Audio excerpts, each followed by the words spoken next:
Today's video, we're going to be talking about resistance. We're talking about protest, rebellion. What do those things have to do with the scriptures, if at all? When do they come into play? Why do they come into play? And how should we navigate such conversations with our neighbors? And so I hope you'll join us for this video. Like, share, subscribe. Can't wait to talk about it with you.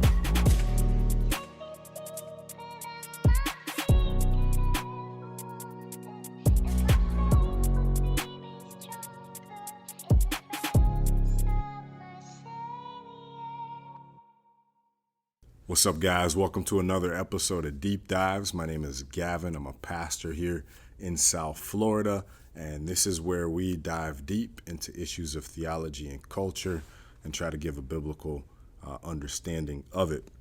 Over the last couple of weeks, we've been laying out the fifth commandment: honor your mother and your father, and kind of the unfolding of that, of how it relates to government and authority in particular. So a couple of weeks ago, we talked about what is authority in general. And we established that the Bible's clear that authority is derivative from God and established by God.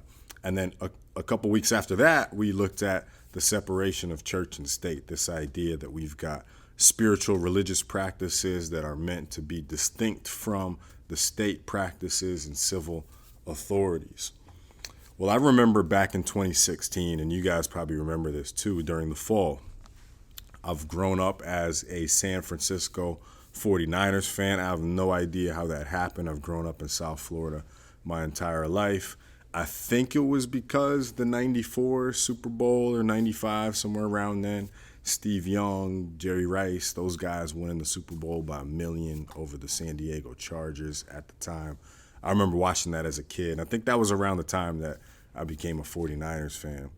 Well, in the fall of 2016, you had Colin Kaepernick, starting quarterback for the 49ers at the time, come out for the national anthem and kneel down while it was being sung, and everybody else standing with their hand over their heart or hands behind their back or something like that, the typical practice for the national anthem. This raised a buzz all around the nation and probably around the world as well. I worked at a Christian school at the time. We'd have conversations at lunch with other staff and faculty members.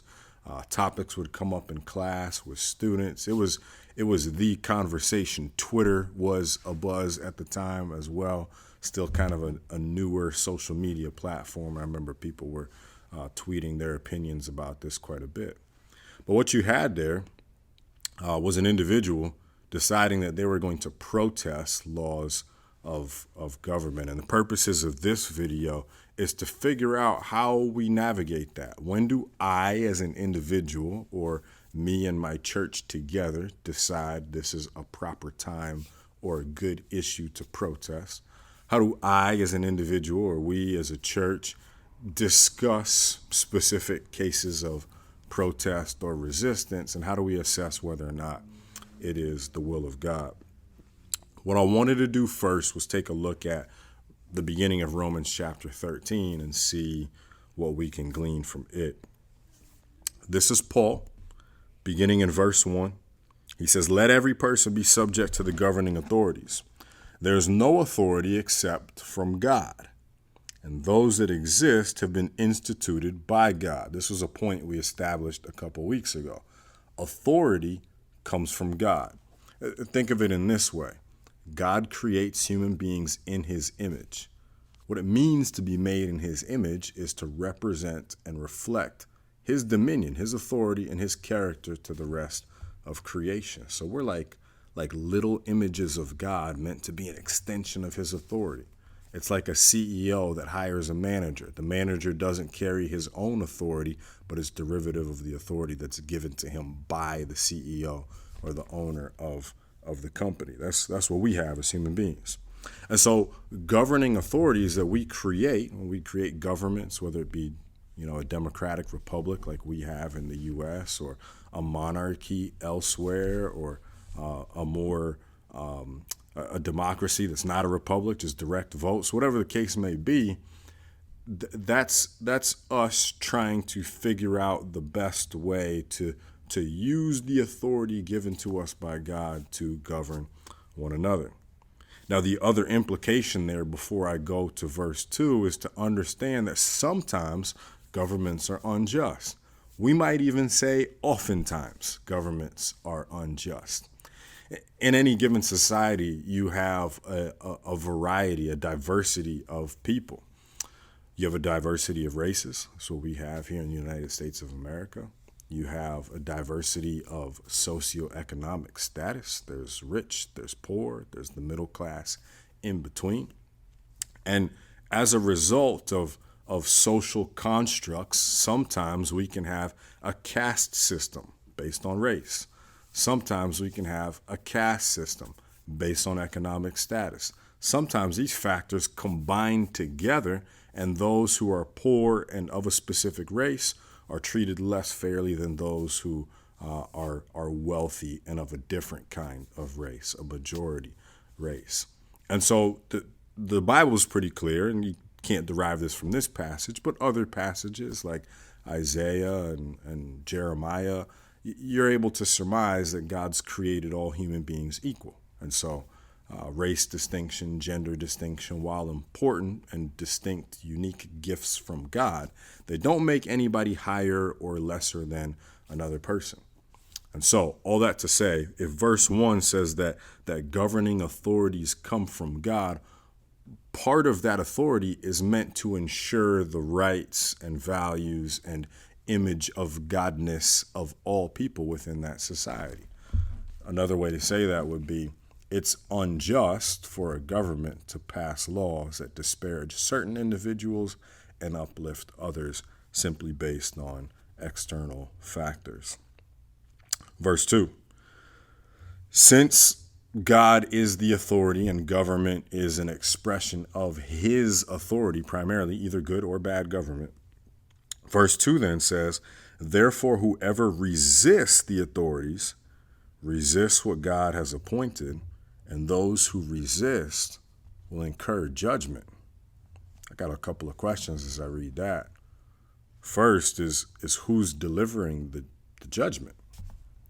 Well, I think from the context, it's clear that this judgment comes through the authority from God. So if I resist, I can be punished by God through the authorities.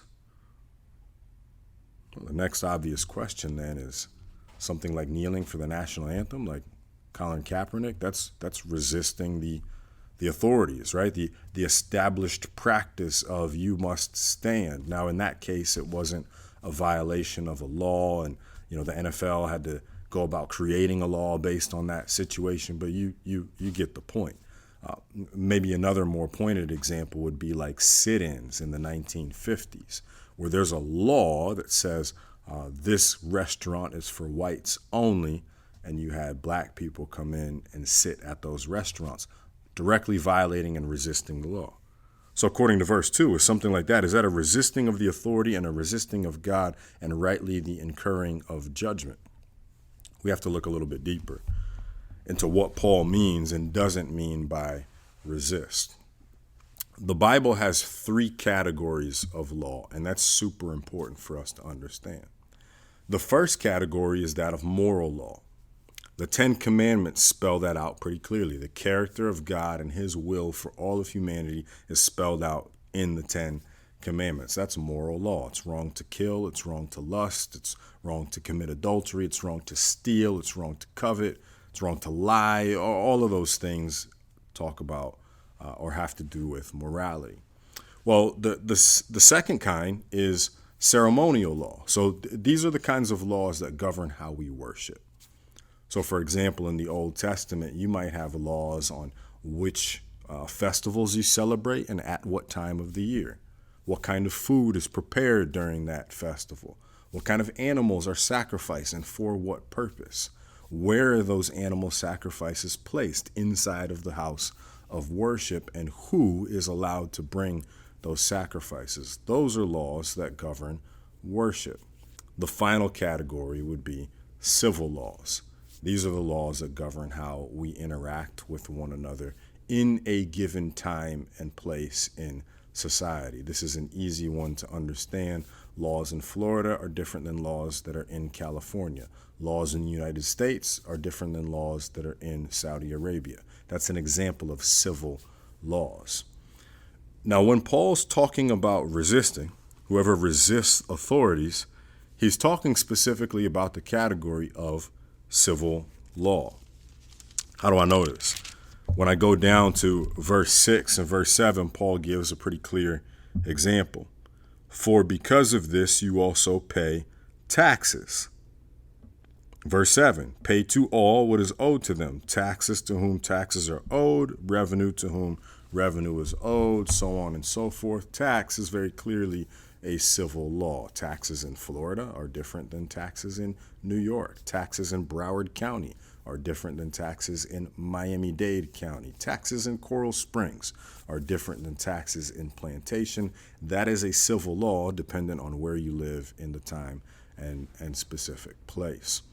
And so Paul's specifically talking about that, the resisting of civil laws. Now, that still probably doesn't answer our question, because what happens when you have a civil law that says this restaurant is for whites only and this restaurant is for colored people only? Clearly a civil law. It's Paul saying that I should not resist such a law. Well, that's where our understanding of morality and worship come into play. Laws that govern morality are summed up in this way.